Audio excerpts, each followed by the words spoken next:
Welcome to What Lies Beyond with your host, Matt Coburn. Conversations on consciousness science, the paranormal, and the post-material future. This podcast accompanies the What Lies Beyond book by Matt Coburn, now available for pre-order on Amazon and other retail outlets. Visit us and subscribe on whatliesbeyond.substack.com. Today's podcast is the second of a trilogy on consciousness and time. Jon Taylor is an interdisciplinary scientist dedicated to the study of anomalous phenomena related to cognition. He graduated from the University of Cambridge with an MA in Natural Sciences. A long-time enthusiast of parapsychology, Taylor returned to Spain in 1992 to embark on a 25-year investigation into the physical and biological principles underlying precognition.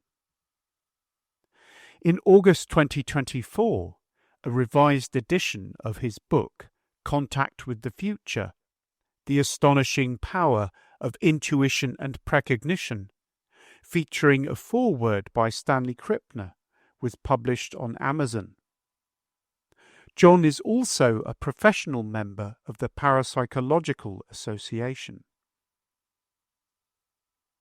In this fascinating interview, Jon discusses his theory that precognition is the major form of extrasensory perception. He also thinks that there might be a physical explanation for seeing the future, basing his theory on ideas from quantum physics developed by the late David Bohm. He questions the assumption that psi is linked to consciousness. He also questions the claim that the acceptance of precognition would also mean the acceptance of a post-material view of consciousness.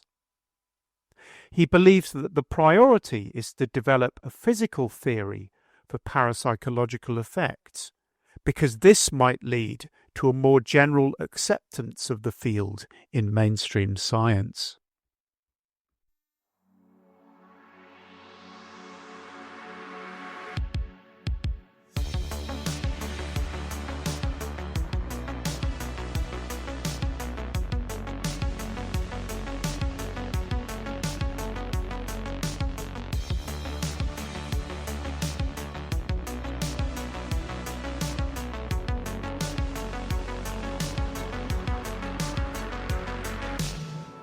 Jon Taylor, we'll start off with the first question, which is quite simple. It's, how did you come to be interested in precognition? Well, I guess I always had a passion for adventure and discovering things. And many years ago, a friend had a series of remarkably accurate premonitions, which I found difficult to write off as chance coincidence. But in fact, I'd always been skeptical, especially about precognition. I had a traditional university education in which the idea of contacting the future was a little short of romantic fantasy. But I became curious, and I decided to join the SPR, Society for Psychical Research, in London. And I went along to their library and read various research reports and other papers on the research being done. And eventually I became convinced. So my challenge then was to find a mechanism. But I didn't realize that it was going to take me 25 years to do so. During this 25 years, I was encouraged by the results of experiments. They all seemed to confirm that I was on the right tracks. So on this, I had the incentive to continue with the project. And eventually, in the year 2014, I presented my theory at the PA conference in Rome. And a year later, I wrote a paper. Now, a turning point came when I read a best-selling book by J.W. Dunne titled An Experiment with Time. Dunne made a careful study of the precognitive content in his dreams. He discovered that the dreams referred not to the event itself, but instead to his own future experience of reading about the events or watching them happen. Now, this, from what I'd been studying, was totally contrary to the consensus among parapsychologists at that time, who assumed that the precognitive contacts were really clairvoyant ones made directly with the targets used in their experiments. You said it was a friend of yours who had precognitive experiences. So could you give an example of one of those incidents that sort of prompted your interest? Yes, for the first one, they're very, very simple ones, and each one on its own could hardly, altogether, they could hardly be presented as evidence because they could easily have happened by chance. The first one, for example, was when I'd been making a film about a Spanish festival, and I had to record some soundtracks when the festivals repeated the following year. And I was going for a walk in some pine woods with a friend of mine in southwestern Spain, where the festival was held. And I had some valuable recording equipment in the car. I'd hired it from a company in London. And my friend said, "Be careful, someone's going to steal our equipment from the car." Well, there was nobody to see. We were in the middle of these pine woods. There was absolutely no one.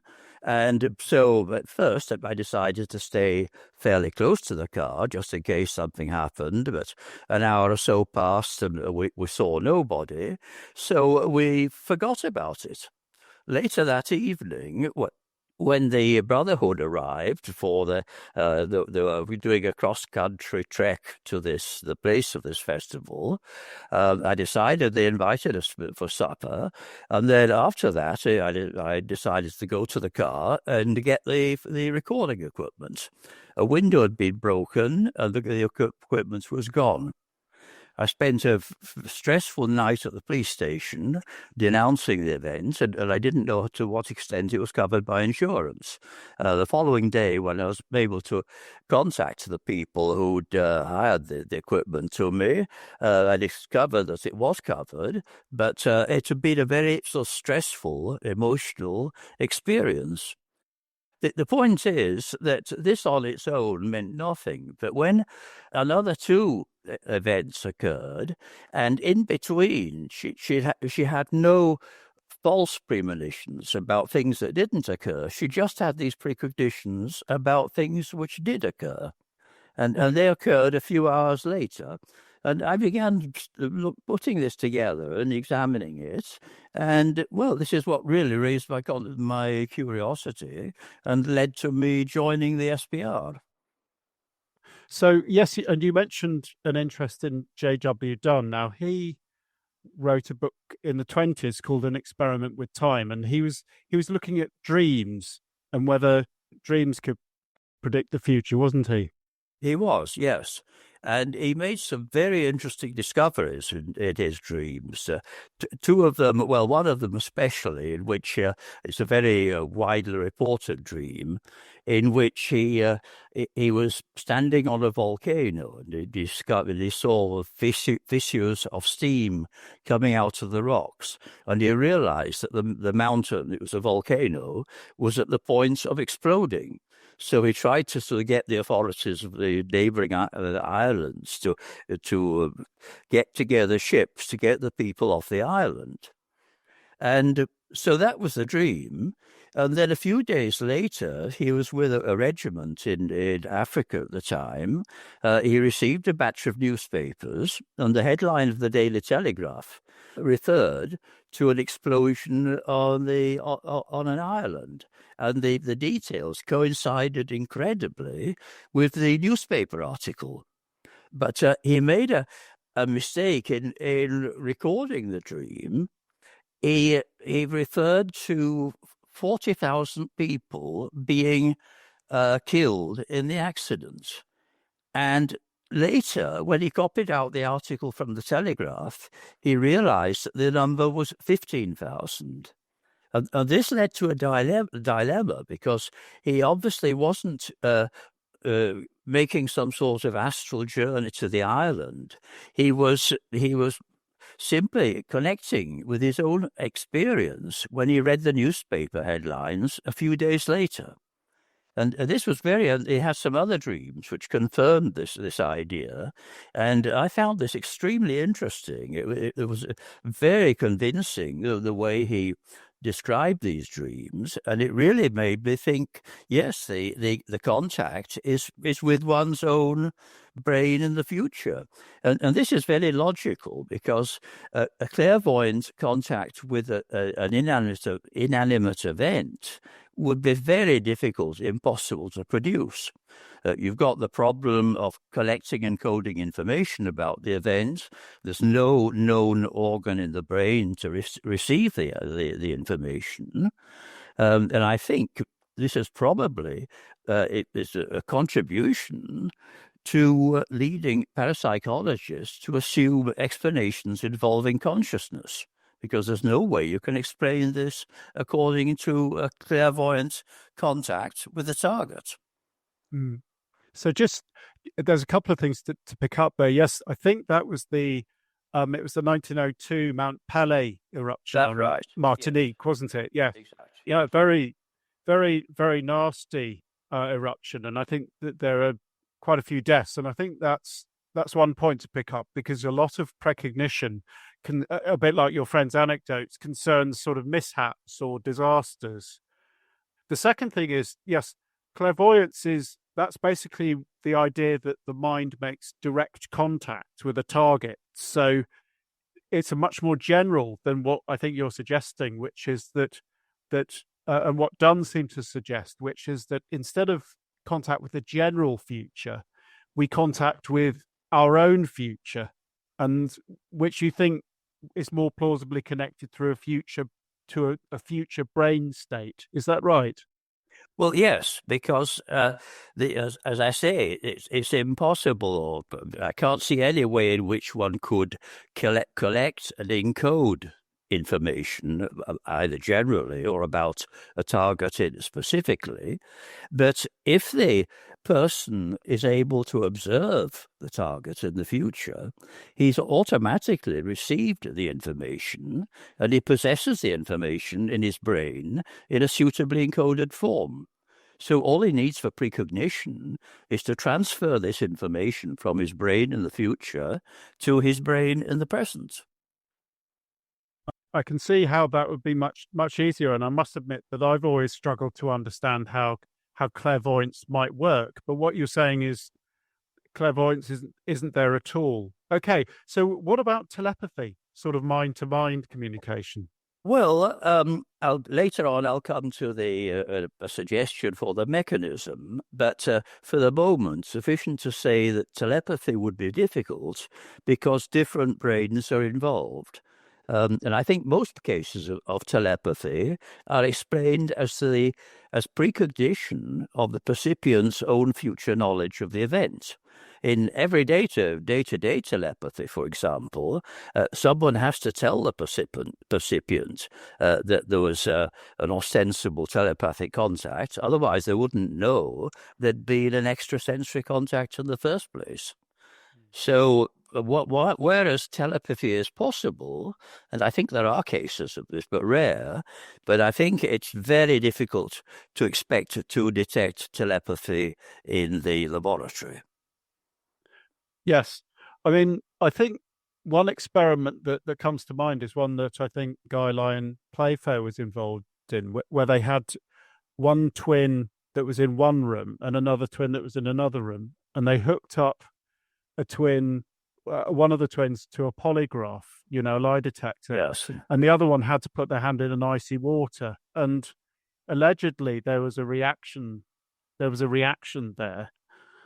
But I'd like to see that replicated. I think that's one of the issues, whether that could actually be replicated. That's right. He did another experiment with an exploding pyramid in front of a larger audience. But yes, I've read about that effect, and it doesn't seem to come into the category of extrasensory perception. Because ESP, well, according to the explanation I'm going to suggest, isn't restricted to the present. It's a communication through space and time equally. So telepathy would be expected to communicate information to another person in the past or future. There's no reason why it should occur at the same time. But this experiment which you mention produced an effect instantaneously. And it rather suggests some other quantum effect in the brain. It might involve the microtubules. And I wouldn't like to suggest, I'd be speculating totally, but the experiment doesn't seem to have been very reliably repeated. There have been a few attempts. Somebody did it in Sweden. Some attempts were made using identical twins, because this effect apparently is more prevalent between identical twins. But I'd like to see more experiments done on this to know a little bit more about the phenomenon. Yes, I would too. And I think that brings us quite well to the next question, which is, given that we've got this idea that essentially you're getting in touch with the brain state in the future, what do you think is the best experimental evidence we have at the moment for precognition? I'm aware this is a very controversial area, the experimental evidence. So I'd be interested to hear your thoughts on that too. It certainly is. Yes. Well, to resume what I've said earlier, if clairvoyance is eliminated, we simplify ESP quite a lot. It's a link between living brains across space and time and nothing more. Precognition is with your own brain in the future, and telepathy, if it occurs, is with a different brain. So I've been thinking about this, and there are broadly three types of experiments which together have provided, at least for me, the best experimental evidence. The first, for some time ago, was the Honiton and Ferrari meta-analysis, which was carried out in 1989 between Charles Honiton and Diane Ferrari. It was a meta-analysis of target-getting experiments performed over the period 1935 to 87. And it was a very wide-ranged meta-analysis. It involved 309 series of experiments with 50,000 participants and nearly 2 million trials. A small but highly significant effect was found, and it was confirmed by a more recent meta-analysis by Storm and Tresoldi last year, 2023. Now, the interesting thing about this, to me, the meta-analysis gives evidence for a contact with something in the future, because the targets don't exist in the present. But the question that's raised is, what is the connection? Is the connection with the future target, or is it with the participants' future knowledge of the target on receiving feedback of the target information? In the Honiton-Ferrari meta-analysis, a subset of experiments was examined in which information was given on feedback. The interesting thing is that when there was no feedback, the results fell to chance expectation. This means that you need feedback, and it would enable the brain to encode information about the target in the future, which confirms what I was saying earlier. So that was the first series. The second series, and this is a somewhat controversial one, is the series by David Bohm. He did a series of 9 experiments in which psychological effects were time reversed. So effects were measured before the stimuli were produced. The first one, which is the most often quoted experiment, measured the precognitive detection of erotic stimuli. Participants were seated in front of a computer screen and showed 2 curtains. They had to guess which curtain hid an erotic photo. The curtain then opened to reveal either an erotic photo or a blank wall.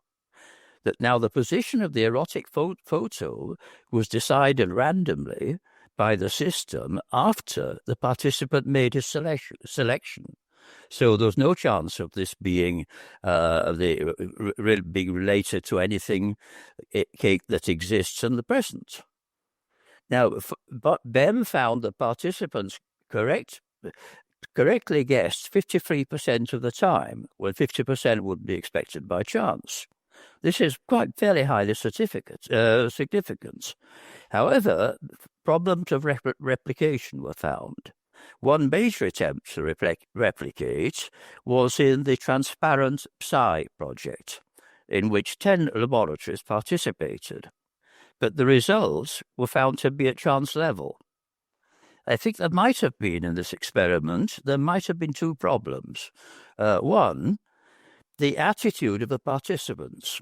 There could have been a sheep-goat effect in which believers score above chance and non-believers below chance. Now, the participants were screened according to their belief towards ESP generally, but this didn't control for belief towards the results of the experiments. And the laboratory environment, in some cases, might have encouraged negative expectations. Second problem, and I don't think there's enough information available on this, is the decline effect which occurs when performing long series of trials. And this could have led to boredom and a fall-off in the score rates. As I mentioned earlier, the emotional response to guessing the targets is extremely important. And related to this, to the way the mechanism works, the lead time from the participant's guess to the moment the curtain opened would have been a critical factor.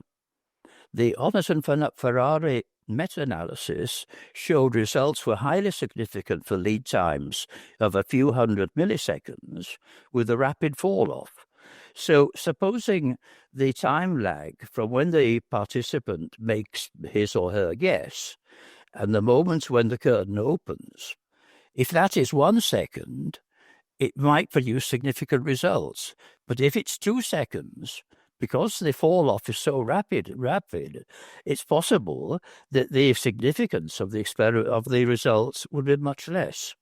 These are just three factors, which I suspect had something to do with the answer. Let's just break that up a little bit, because I spoke to Chris French very recently, he was actually contributed to one of the attempted replications, and they couldn't get anything. And he really thinks the Transparent Psi project and the negative results is a significant challenge to this particular parapsychological effect. But I also read Patrizio Tresoldi's idea, and I think this might have some relevance too, that psi seems to be more apparent in altered states of consciousness. So, for example, with the Ganzfeld, when people are sort of in a kind of quasi hypnagogic state, psi seems to manifest more readily in that sort of slightly altered state. And he was arguing that sort of everyday consciousness might sometimes wipe out these effects just because our minds are so noisy.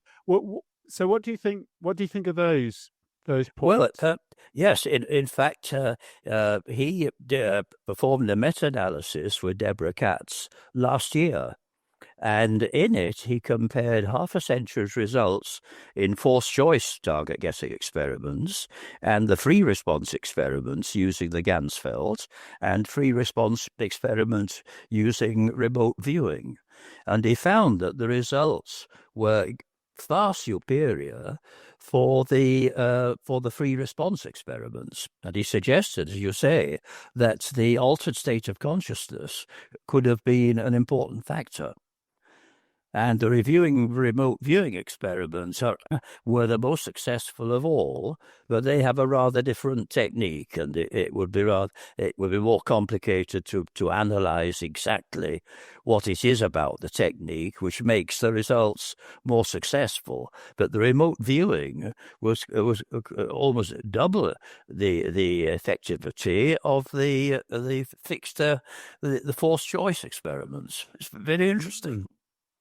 Very, and another person I've spoken to recently is Cal Cooper, who works with Chris Rowe and others at the University of Northampton, and they've done both remote viewing and I think it was precognitive remote viewing actually, and Gansfeld. So Cal described that, and he basically said that the effect size for the Gansfeld condition was quite a bit higher than the remote viewing, which was only marginally significant. And what I think he was cooperating with Ed May, and what I think the thought was that with remote viewing, there's more selectivity of participants. So some people seem to be better at it than others. But again, I found it very interesting that with the general population, the Gansfeld, which has that slightly altered state, seemed to be more successful. That's surprising because Tresoldi's meta-analysis showed the remote viewing as being 30% more successful than the Gansfeld. I think, as you suggest, or as Calber perhaps has suggested, that in remote viewing, you're using highly selected participants because an experiment can take half an hour or several hours to run, and you can't be doing hundreds of trials as you can in the Gansfeld or the forced choice. But perhaps this altered state of consciousness is an important factor. And if you can organize this suitably well, it's possible, I suppose, that in some experiments the results are superior to remote viewing. But this surprises me.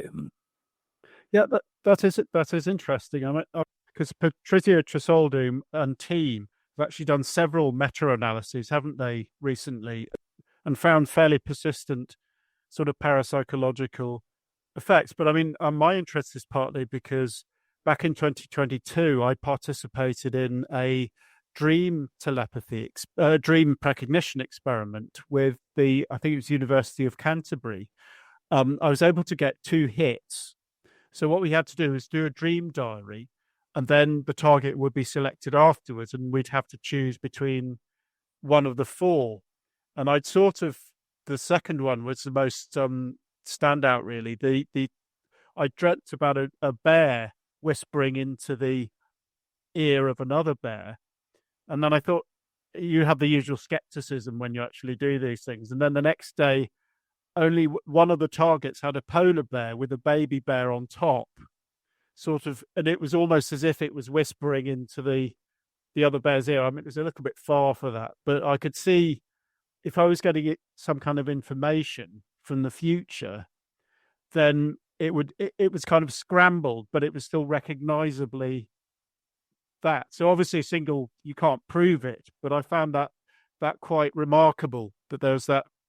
And one of the most remarkable things was that of my dream content, it was the only thing that stood out as something that I didn't normally dream about or couldn't account for sort of with my ordinary memories. So it was exceptional. That's interesting. Yes, Stanley Krippner has done, he was the pioneer of the Maimonides Dream Laboratory in New York. And he did a number of experiments over 10 years, I believe it was. And he did some of the first experiments were in ostensibly in telepathy.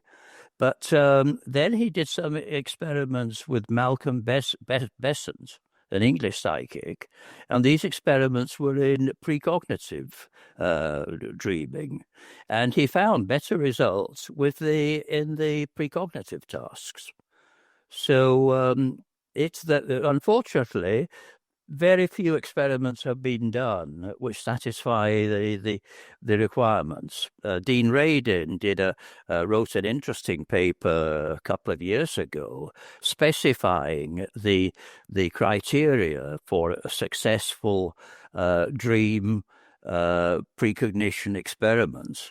And he discovered that Stanley Krippner had a few experiments which satisfied these criteria, but only a few other laboratories have also been able to satisfy the criteria.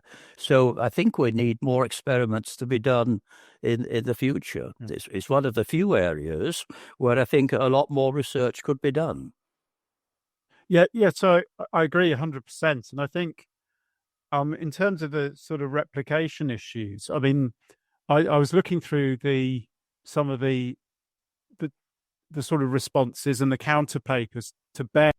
That really was a very significant controversy in psychology. But I think it's a shame in a way that, you know, the replications does seem to have been quite tricky with the presentiment effect, doesn't it? I think all this was sparked off when Stuart Ritchie, Richard Wiseman, and Chris French separately tried to replicate one of the experiments. And they produced results. Two of the results were null, and one of the results was in the negative direction. But the point is, these three individuals are all skeptics towards ESP. And even if the participants were neutral, it's possible that the laboratory environment created negative expectations on the part of the participants. This is very important because Gertrude Schmeigler, who recognized this sheep-goat effect, emphasized many years ago that what is relevance is not the belief towards ESP generally, but instead the belief towards producing positive results in the experiments. So it's very important to try to, this is very difficult, obviously, but try to divorce the experimenter's belief from the attitude of the participants. Have them perhaps totally separate, listening to a pre-recorded tape, and, well, all that would be necessary for them not to be influenced either by a believer or by a skeptic. I mean, Chris French was expressing to me great frustration that he, and I think quite often his students, didn't seem to be able to get the results that say Northampton seemed to be getting, or Rupert Sheldrake. I can understand the frustration if you're genuinely trying to get positive results and you can't. This is why I think your theory is quite interesting, because particularly with your point about participant feedback, if we could test that, then we could perhaps understand why that's another factor why some people get positive results and some don't. Well, yes, I think to summarize the current state of the evidence, one of the first conclusion is that feedback is essential. The subset of experiments in the Honneth and Ferrari meta-analysis suggested this by saying that feedback was needed to get significant results. And there are few, the isolated cases. Obviously, systematic experiments must be done in this respect. But clairvoyance can be eliminated, for example, because to give one example, which Serena Rone Dougal performed in India to test ESP in monks in a monastery. And in some trials, she intended to detect precognition, and the targets were selected and displayed after the monks registered their impressions. Other trials intended to detect clairvoyance, for which the targets were selected before the monks registered their impressions. The results were exactly the same. So in either mode, this suggests that the extrasensory contact referred to the monks looking at the target in the future. Similarly, in many of the remote viewing experiments, they've shown that the participant is just as effective in describing targets created in the future as targets that already exist in the present. In either case, the contact would refer to the feedback about the target given in the future. Hmm. And I think you mentioned in your book that with the remote viewing experiments, where they were trying to spy on, say, the Soviet Union as well, the those sort of remote viewings to sort of enemy territory didn't tend to be as effective, and perhaps because feedback was lacking. Is that correct? Exactly. Yes, I think this is probably one of the main reasons why the project was abandoned after over 22 years of research, because they weren't able, in many cases, or they wouldn't be able to get feedback in time to be able to use the information for strategic purposes. There's a famous case here in which Pat Price described a nuclear facility in Semipalatinsk. I don't know how this was pronounced, but he described a sphere being constructed, and the workers were having problem soldering the steel segments. And the interesting thing about this is that nothing was known about this sphere until 5 years later, after Pat Price had died. So this rather suggested that he was he was getting this information without having feedback in the future. And as far as Hmm. Russell Targ is concerned, this is critical towards his belief that you don't necessarily need feedback. But later, who was it? The person who wrote the time loops. What's his Yes, I can't remember, but we can look it up. Yes, you look it up. I've got it on my bookshelf. He did a careful analysis of the tapes and the material relating to this case, and he found that there wasn't really any information in the viewing session that wasn't given to Pat Price during his lifetime. So that it was really demolished this apparently important piece of evidence that feedback is not necessary. I've just looked it up. It's Eric Wargo. Wargo, exactly, yes. Yes. So that's actually so that's quite significant.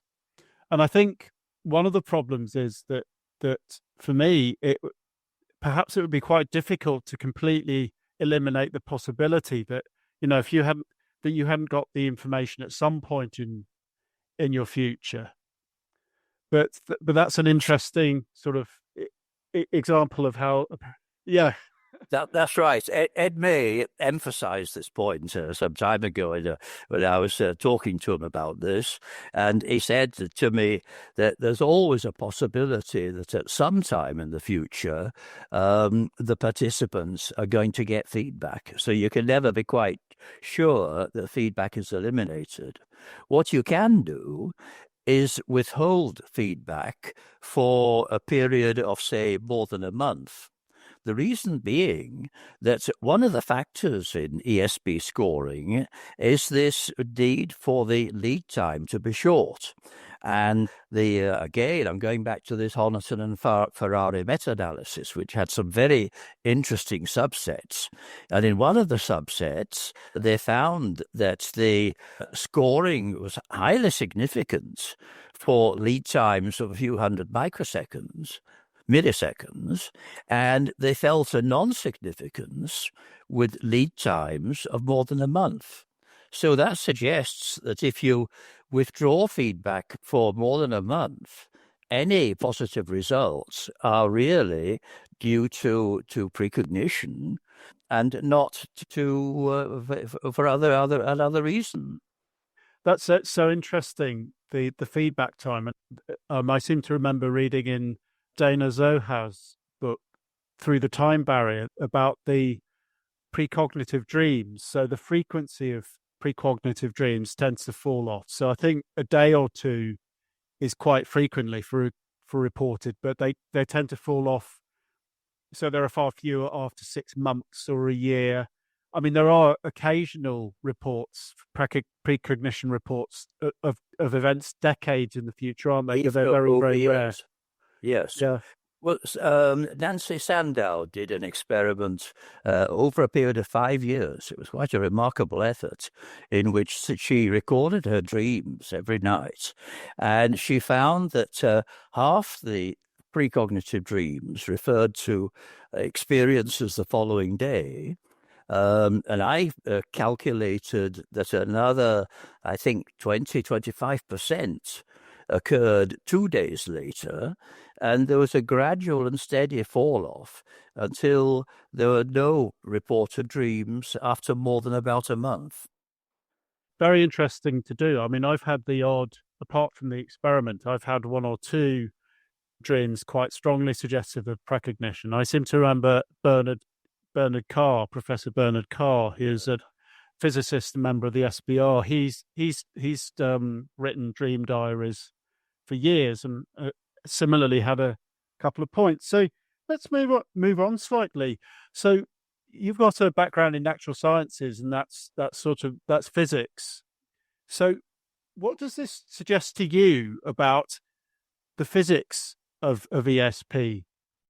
Yes. The occurrence of precognition suggests that the future events already exist in some sense. So precognition lends itself to a block universe model, according to Einstein's special theory of relativity, in which all events, past, present, and future, already exist in the space-time continuum. Now, the orthodox version of quantum theory is not suitable for explaining precognition. First of all, it's not compatible with the block universe, and it also states that you cannot know the outcome of a quantum process until after that outcome has been produced. But there are several other versions, and one in particular by David Bohm, in which his interpretation is compatible with a block universe. Bohm suggested that there's a hidden order behind the apparently indeterminate state of matter.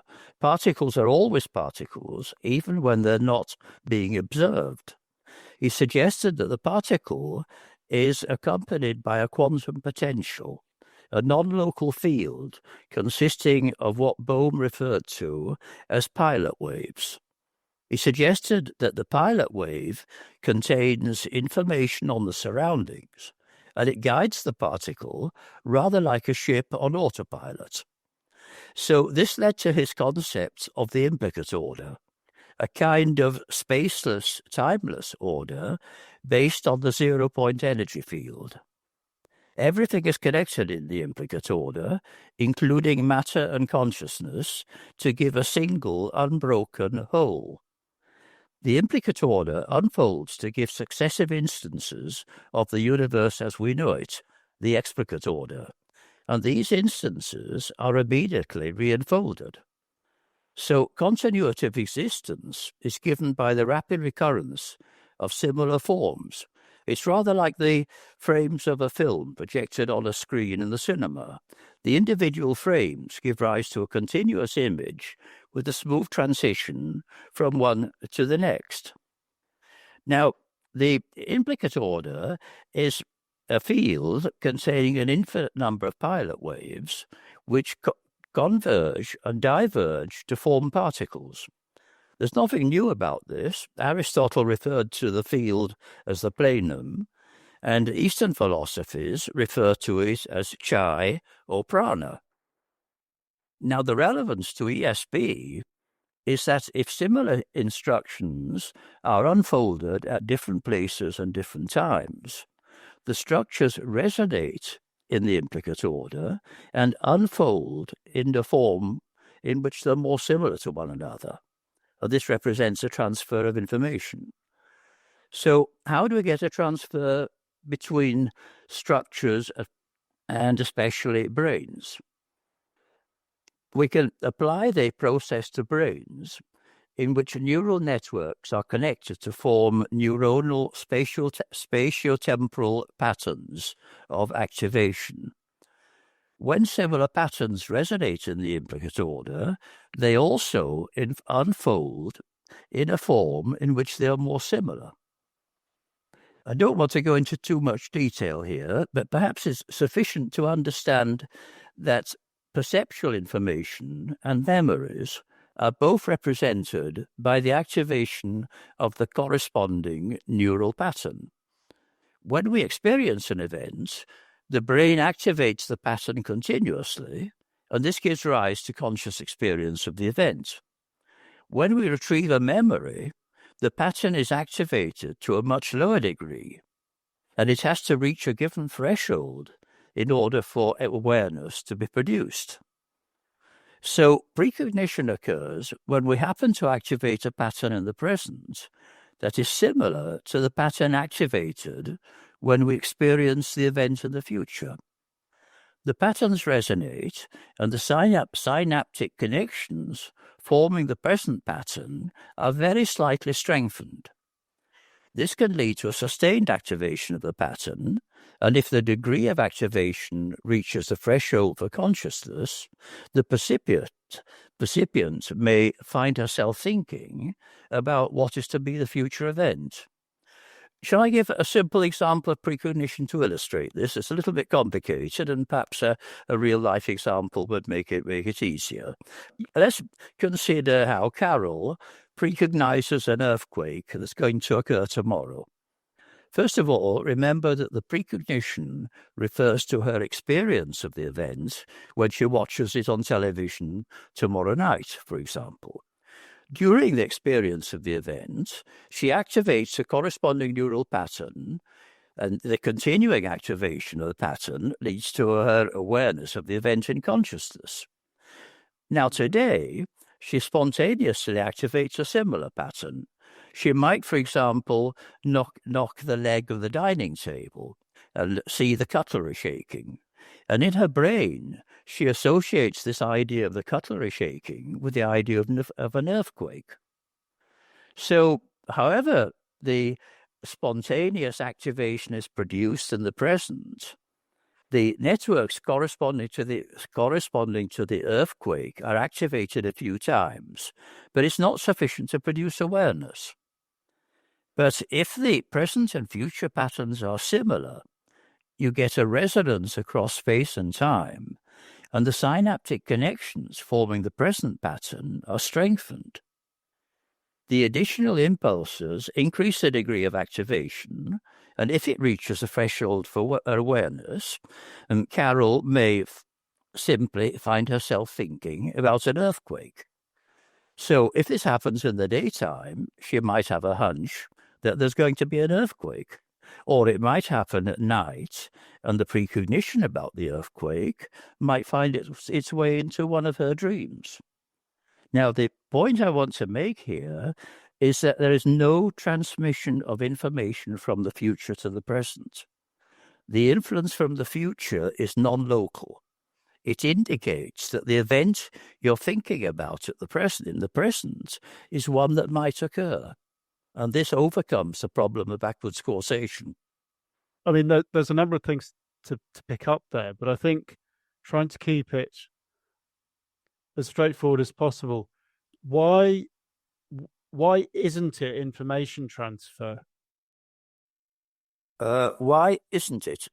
Yeah, because, okay, say the experience of the volcano eruption happens in the future. You see it on TV, and then your precognition is, say, I don't know, of lava. Why isn't that information transfer? I don't quite understand. Well, in the present, the brain has to assemble a series of networks corresponding to a description of an event. The brain is continuously activating networks corresponding to different things. And at a certain moment, the combination of networks may correspond to a volcano eruption. So if tomorrow you experience a volcano erupting, you've got similar neuronal patterns in present and future, and this produces an influence which tells you it's not a transfer of information. The description doesn't come from the future. You've already created the description in the present, and all you get from the future is this correlation between brain states, which indicates to you that this particular event, which you've created unconsciously, is an event which might occur tomorrow. It could apply to an event that's occurred yesterday. There's no way of distinguishing between the two, except that if you knew there was an earthquake, a volcano eruption yesterday, you would associate your thoughts with the event that occurred yesterday, and not with the one that's going to occur tomorrow. But the idea is that the message, the description, doesn't travel through time. All you get through time is a kind of yes/no indication as to whether the event will occur. Has that made it a bit clearer? I think so. A lot of precognitive experiences are symbolic. I mean, I'm thinking of one particular that I collected in a small survey almost pretty much 20 years ago, and it was it's reproduced it in the book actually. For the Boxing Day tsunami. So a few days before that happened, the witness, they were having a conversation, and I think the conversation turned to sort of ice caps melting and things. And then suddenly she reported that she got very agitated and suddenly said, "Oh, we're going to have massive floods very soon. We're going to have massive floods." And she had this enormous upwell of emotion that it was very unusual. And then 3 or 4 days later, they got the news about the Boxing Day tsunami, which I think was 2004 or 5. So it wasn't that she'd directly seen the future. It was that she had the symbolic presentiment that something would happen. That sounds a little bit like what you're saying. It's sort of associational rather than direct information. Exactly. Notice here the emotion, coming back to this theme, which I constantly repeat, that there must be an emotion associated with the future event. The reason being that if any event is appraised in the brain according to its significance for one's personal well-being, and if the event presents a danger, for example, a tsunami, this means that the neural networks are being played over and over again. They're being repeated intensively. So this produces a strong resonating field which affects any similar pattern in the present. And of course, emotional events, they tend to correspond to vague feelings, perhaps. It's much easier with a vague feeling than with a precise description of the event concerned. The feeling that the event produces is easier to convey across space and time. Now, what we're talking about here, you're very clear in your book, these are physical effects, and I think you're quite critical of people within parapsychology of trying to use psi effects to prove dualism or sort of non-materialism. Is that correct? And could you say a bit why you think we need to keep these two things separate? Yes, I rather think. Well, I tend to think that if we concentrate on trying to or resign ourselves, for example, to the idea that ESP can be explained in terms of a transfer of information within consciousness, then there's less incentive to investigate the neural correlates and the neural processes involved. my own theory in which I present this physical explanation in which the precognition or the extrasensory contact is manifested in terms of an increase in the degree of activation of networks in the brain. We're dealing with a purely physical process. Consciousness only comes onto the scene in the case that this increase in activation is sufficient to reach the threshold for consciousness, and in that case, the percipient becomes aware of the event concerned. But that's the only point at which consciousness comes into it. In Dean Radin's pre-stimulus response experiments, for example, the stimulus in the future produces a physiological response 2 to 3 seconds earlier, but it isn't strong enough to reach consciousness, the threshold for consciousness. It's picked up by instruments, but it's not strong enough to become conscious. So the pre-stimulus response experiments, to me, don't involve consciousness in any way at all. But you mentioned comparing Aristotle's idea of the plenum with David Bohm's idea of an implicate order, and also with sort of Eastern philosophy as well. Couldn't you argue that that's some kind of consciousness underlying everything, like perhaps like an informational field? Well, it's this comes very close to me to panpsychism, where consciousness is an intrinsic component of the universe, like matter and energy, space and time. And Bohm suggests that the implicate order contains the material universe and consciousness. In other words, they're both there together. Only in the material universe, we're aware of consciousness, which Bohm suggests takes place in the implicate order. He suggests that we're actually accessing the implicate order when we become consciously aware of something. So the two sort of act together. It's probably saying that consciousness and the material world stand on an equal footing.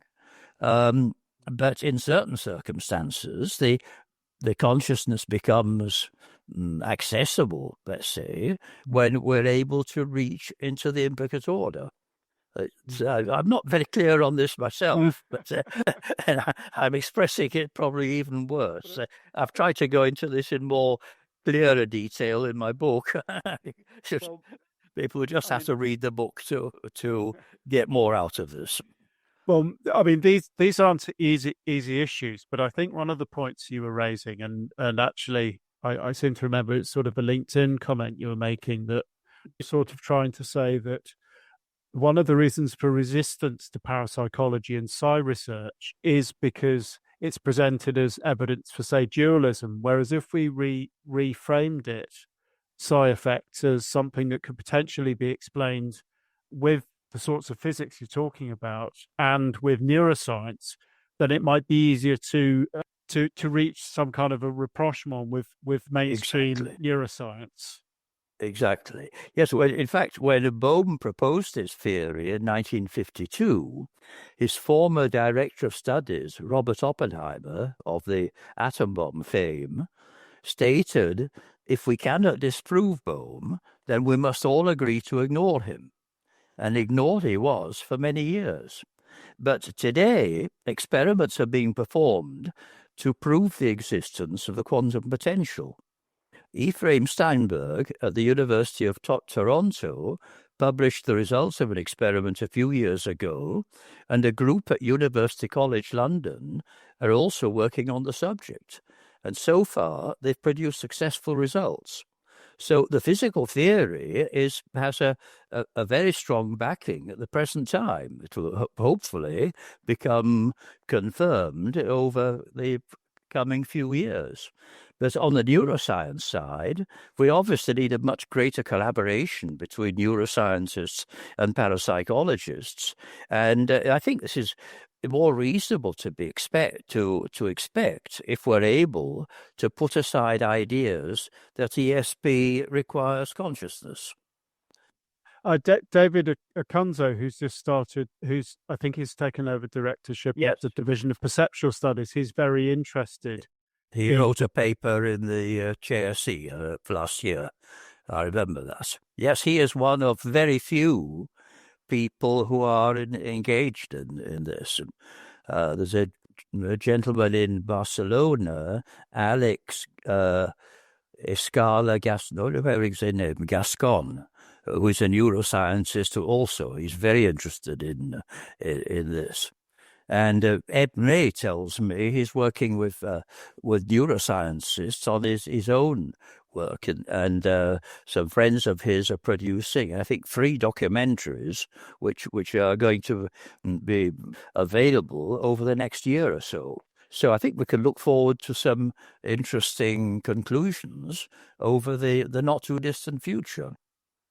That's brilliant, because after my chat with Chris French, I thought it's really important, I think, at this point, and I think you say in your book that we've got about as far as we probably can with the meta-analyses showing these sort of effects, which are sometimes somewhat elusive. And I think we need to be developing ways of getting much more rigor in terms of evidence for sort of psi effects. And I think neuroscience, with all the amazing technologies that are coming online now, is a very obvious sort of avenue for investigation.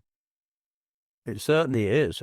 I think, they've already used fMRI scanning in the case of the pre-stimulus response experiments, but there are very few other classes of experiments in which attempts are made to observe the neural correlates of the conscious experiences, the conscious results, which are reported in the psi experiments. And Patrizio Trisoldi, over the last 2 or 3 years, has carried out meta-analyses, updating the results of all the principal techniques in parapsychology, dream laboratory, remote viewing, the Ganzfeld experiments, and others. But what I would like to suggest is that some of these with bearing in mind a model for how it works, this can influence the way you design the experiments. For example, you design an experiment to compare the effect of giving feedback with denying feedback, and ensuring that in the latter case, you don't have any possibility of feedback, at least until a month after the experiment. Another experiment might compare the effect of varying the interval, the lead time between the moment when the participant makes his or her guess and the moment when the target is revealed. And I think there may be some very interesting results over the first few seconds after the participant makes her guess. And finally, as far as the emotion is concerned, this is obviously a very difficult one to measure. Perhaps you could use some kind of psychology scale of emotions here. I don't exactly know about that, but for the time being, it is observed that when participants are doing long chains of experiments, you get a decline effect, and the significance of the results falls off. And I suggest that in all these experiments, the participant is looking at a target and associating the idea with scoring a hit. And this produces an emotional response, or emotional impact. And when scoring a hit no longer produces this emotional impact, the neural networks are not being replayed, then the results fall to non-significance. But all these things, I think, could be more specifically tested, looked for, rather than coming up in indirect ways, as I've been suggesting through what we've been talking about. So they're all the observations that in many cases haven't been the primary intention of the experiment. They sort of come up by chance. Serena Rone Dougal, for example, told me that she was very surprised when she found that the results of her clairvoyance experiments were identical with the results of the precognition experiments. And of course, this is something which could specifically be looked for and tested for. So I think still a lot of work could be done on this. Yeah, so I think that's what's it's so interesting about it. Your particular theory seems to me very testable, and I think we are at that point where we need to be much more targeted with some of the, rather than taking someone into a lab and saying, be telepathic for us or be precognitive.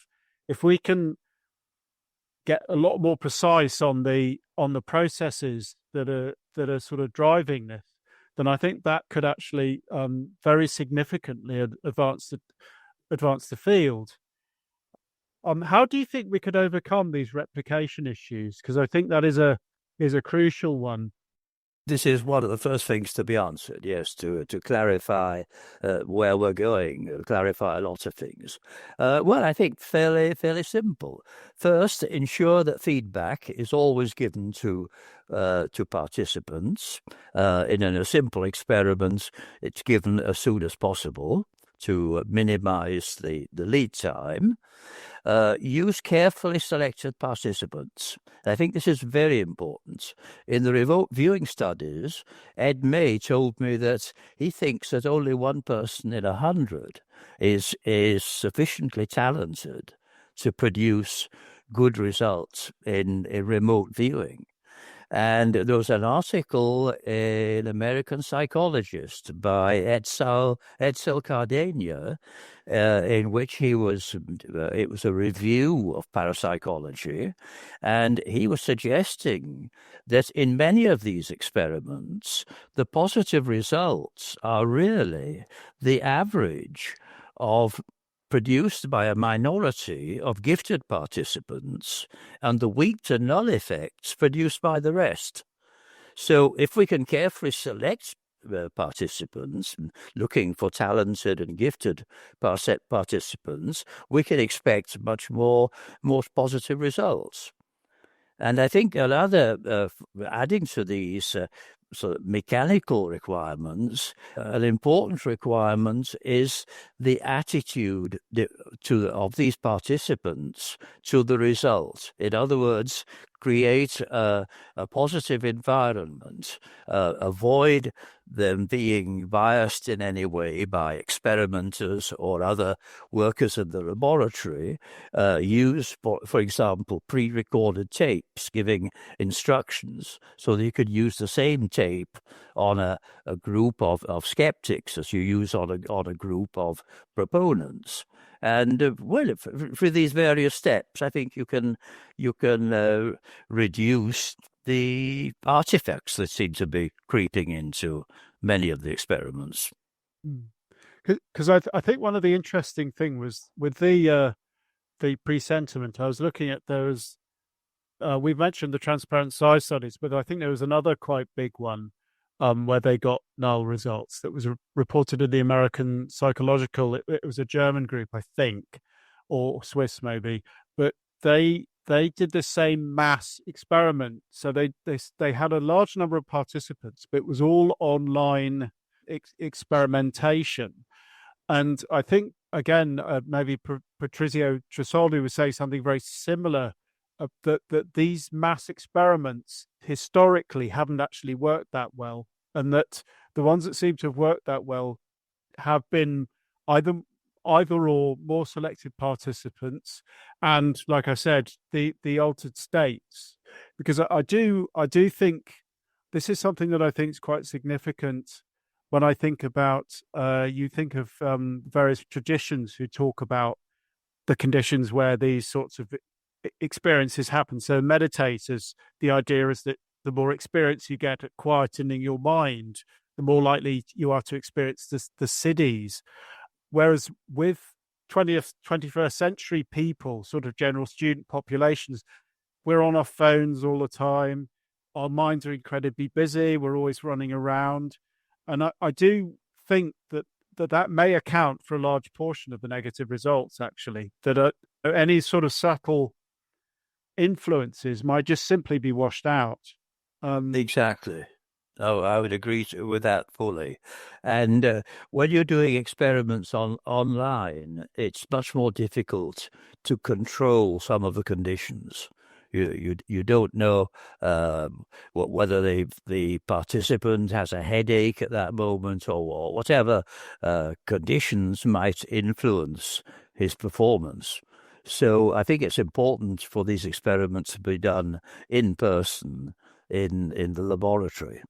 And if you use carefully selected participants, you could obviously run experiments with much fewer participants.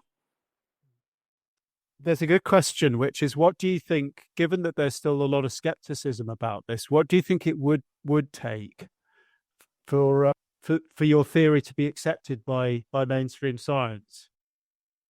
No, quick answer, a long time. But I think, the problem is at the moment, and if you look in Wikipedia, you'll see why, skepticism towards ESP is rampant. Most psychologists insist that ESP represents a challenge to scientific materialism, and many of the mainstream scientists believe precognition is impossible due to the supposed problem of backward causation. And they also insist on their adherence to the orthodox version of quantum theory, according to which information would have to come from a future that didn't exist. So these are things which are not easily overcome. And personally, I've sometimes think, well, I just have to give up. And if I'm still around to 10 years from now, come back and start again, because I think a lot of time is going to go by. These issues don't change from night to day. The biggest changes will come with a change in generation, when younger people come along who are less biased by preconceived ideas of their elders, and these people will be more open to new ideas. This is what has happened with Bohm's theory. David Peat, who was a close collaborator of Bohm, referred to the fact that the young scientists are much more open to Bohm's interpretation of quantum mechanics than the older ones. So it's going to be a long process, unfortunately. And finally, this is one that's slightly prompted because I saw a lecture by the physicist Carlo Rovelli on time, and he was talking about how he thought time wasn't so much in physics, but was in a construction of the human mind, mind, brain, and body. So I'd like to ask you what your thoughts about the nature of time are, given these theories, and given this topic that we've been discussing. Yes, I've got his book. It's on my reading list, and I haven't got round to reading it yet. But I think time is defined not so much of the idea of moments passing, but the idea of processes in which causes produce effects. Now, Roger Penrose has been working for a long time on a theory called twistor theory. And from what I've read about this, he comes to a very interesting outlook. He said that normally events occur in chains of causal sequences of cause and effect. A cause produces an effect, then that effect becomes a cause and produces another effect, and so on.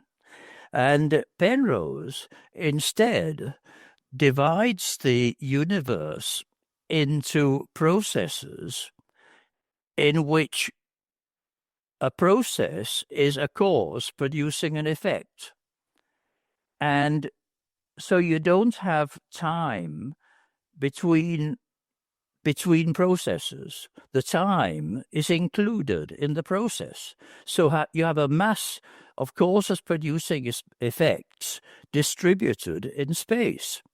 And for parapsychology, I think this is marvelous because you don't have to distinguish between space and time. The time is already wrapped up in the spatial processes. So time disappears. It's a very difficult concept, time. One could go on philosophizing. I'm sure that there are 20 million pages in Wikipedia on the subject without any clear conclusion being reached. But that's an idea I've been thinking about. Well, I think people are becoming much more aware of the significance of time. For example, looked at the Essentia Foundation. They had a conference on consciousness and time, for example. So researchers like Mark Whitman, who I'm hoping to have on later, who were talking about how our bodily processes create our sense of time. And I think for me, it makes these big ideas like time and space. So I often wonder how much are they in our heads and how much are they physical realities. And so I think these sorts of things like precognition are really valuable in that they force us to rethink our basic concepts that we might take for granted in sort of very, very new ways. Yes, it was a very interesting conference. I saw Bernard Carr was the host on that conference which you mentioned. I remember Whitman's talk as well.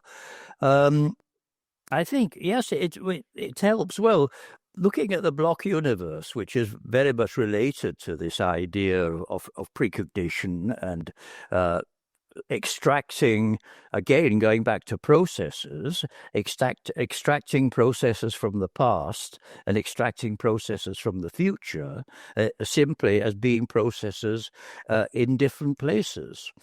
And according to the block universe model, the mysterious thing about it is that time can be thought of as a kind of scanner which travels through the block, reading events as it goes along.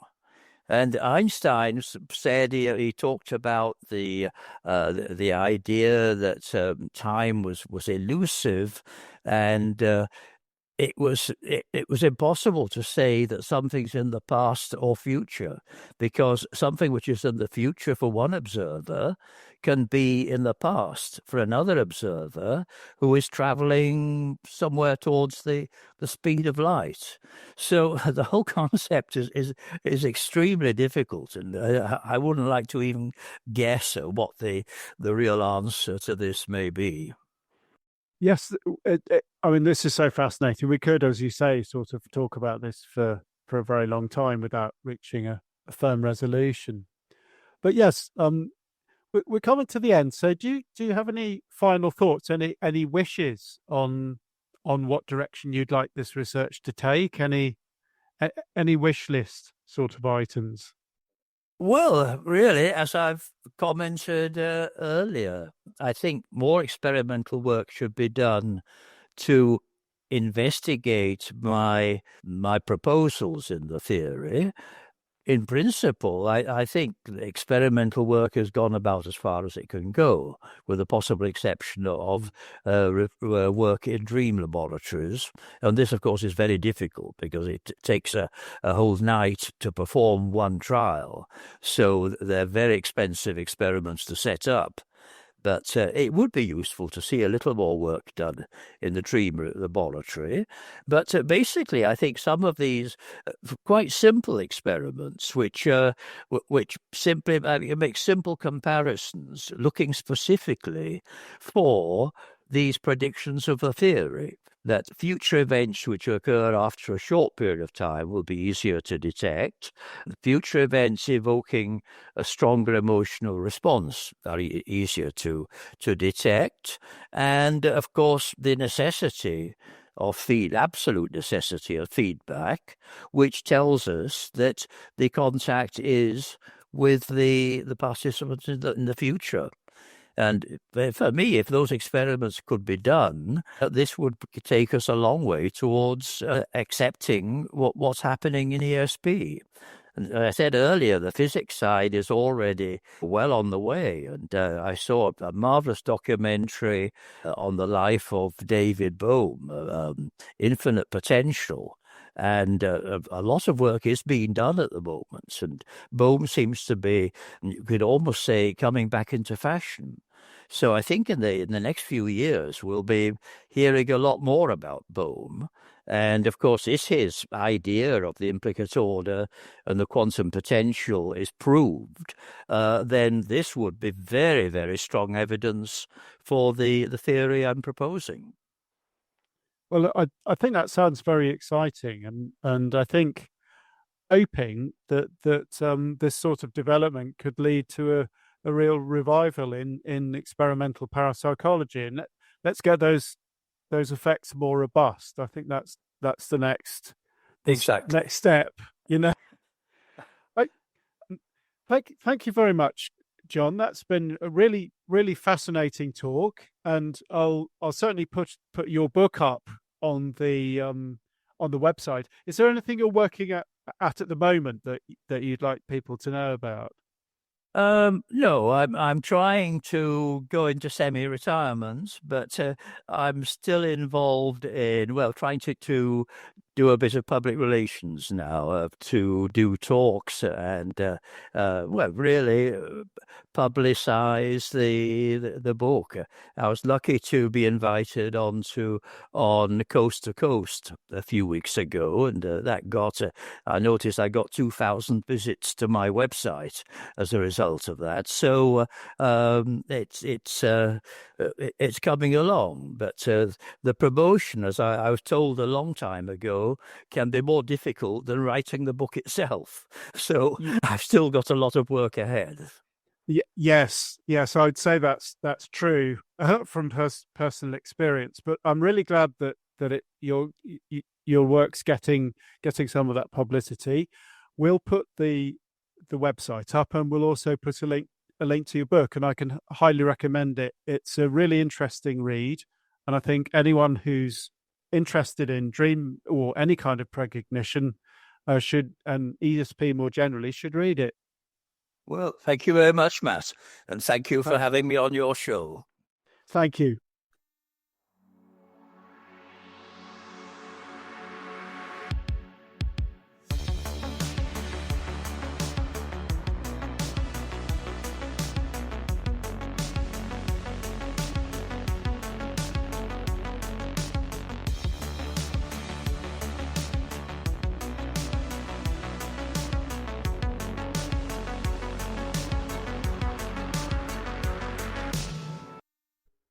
What Lies Beyond with your host, Matt Coburn. Conversations on consciousness science, the paranormal, and the post-material future. Visit us and subscribe on whatliesbeyond.substack.com. What Lies Beyond the book is now available to pre-order on Amazon and other retailers.